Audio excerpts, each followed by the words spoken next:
Hey there, YouTube and beyond. Welcome back to my Metal Man Cave. I'm Glenn, and as you can see in front of me, I have a box. And this box contains a bass. And this bass is going to be unboxed for your viewing pleasure. And then I'm going to do a little demo of it. So this right here is the MB5 SBK. It's not mine. This is my buddy Stan's. He ordered two basses from Thomann in Germany after seeing my video on the PB20 SBK, link down below. And he really wanted that bass, but he also wanted a 5-string bass. So he ordered both basses and they got shipped to him from Thomann in Germany in like 6 or 7 days. And so he took out the PB bass and he's been playing that one, and he said, why don't you do an unboxing of the 5-string here and you know, do a little setup and demo of it after. I said, you know what, that sounds awesome. So he popped by my place today and dropped the bass off. We had a little chat, very nicely social distanced in the backyard, and I brought it in the house, let it acclimatize for a few hours, and here we go. We're gonna open this thing up and we're gonna check it out. So the MB5 is sort of Harley Benton's version of the Music Man bass, and you'll see when I get it out of the box that it looks very, very similar to a Music Man bass. It's all basswood body. Again, this is a 5-string. It's the SBK, so it's satin black, so it's going to look real pretty.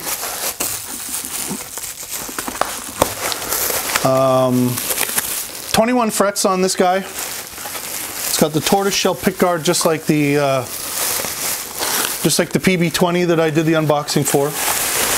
So when you get it out of the plastic, this came, both basses came in one gigantic box, and Stan opened that up and took out the 4-string, and ooh, wow. So there we go. So let's get a look at that. There's a little card in here from Thomann, which was checked by number 758 for quality inspection. Isn't that a beaut? Again, it's that black satin finish, satin black finish, all the way onto the neck, which is a real nice feel. I've gotten quite used to it. I'm really fond of it. So what else came in the case here? Oh, this is what I got too. You got some Allen wrenches and some crappy cord, which you probably still could use. And you got a sticker, which I didn't get, in case of emergency rescue my guitars. That's actually really cool. So again, we got the tortoiseshell pickguard.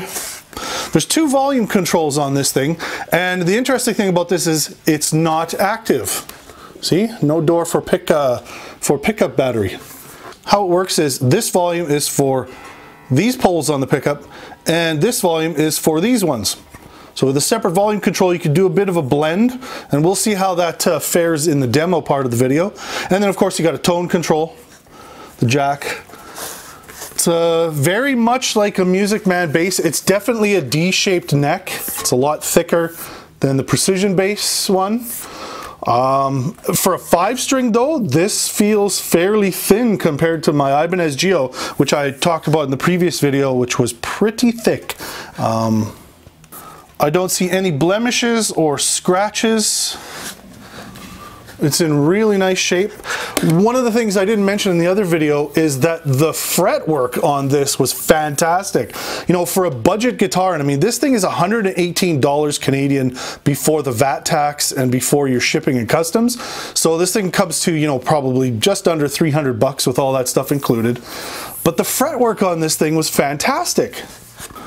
The only thing I noticed right out of the box here is this volume pot here is not flush with this plate here like the other two are. It's about 1 millimeter up, so, but it turns fine. It's not loose or anything like that. I'm sure it's fine. But let's tune this thing up and give it a little quick setup, make sure the intonation's good, and then put it through its paces. Okay, so she's all tuned up, and right out of the box, intonation was perfect. Didn't have to worry about anything. Sounds great. Strings are actually decent on this thing. I've got it in E flat right now.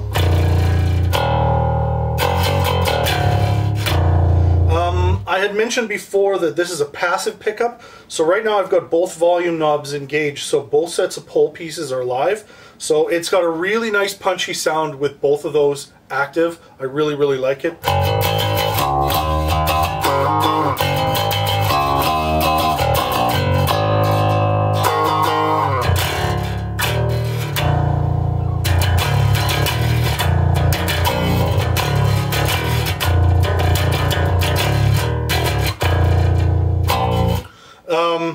When you dial them back, like let's turn this front set off, it gets a little bit noisy. Can you hear that little hum? And it changes the tone quite a bit.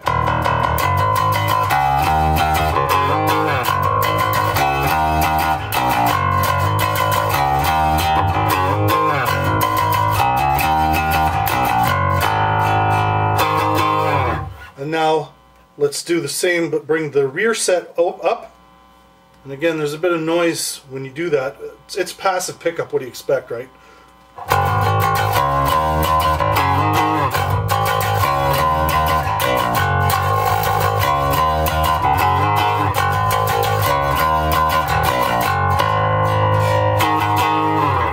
So quite a bit of tonal range for you with this thing. Again, you can only really hear that buzzing when you're not playing.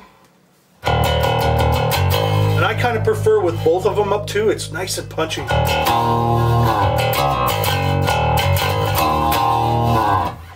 I did notice that the tone pot is a little bit scratchy when you got a note ringing out. There's a bit of scratch going on there. A little bit of contact cleaner will probably clean that out. Besides, I wouldn't really use the tone on this anyways. I don't use the tone on any of my other instruments because at the end of the day, I don't want that muffledness. You may want it for a different style of music. You may want to, you know, if you're doing some finger picking thing, you maybe don't want so much punch in there. But I'm always going to have the tone all the way up on all my guitars. I prefer there not to be a tone dial.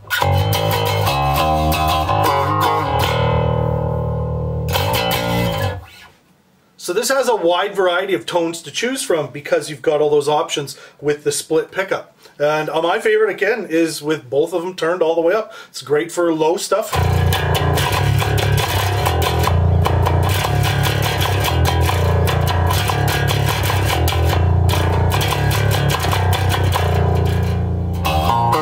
It's just a really, really decent sounding bass guitar. And you can't beat the bang for the buck. It's great. So I wrote a little ditty and let's hear how it sounds in a mix.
So at the end of the day, the MB5 SBK from Harley Benton is a really good bass. Excellent value for the money. It's comfortable, it looks badass. A lot of tonal variety here with the two volume dials and the split pickup. You can't go wrong. Stan, you did a good job here. It's a real nice bass. Might keep it for a little while longer.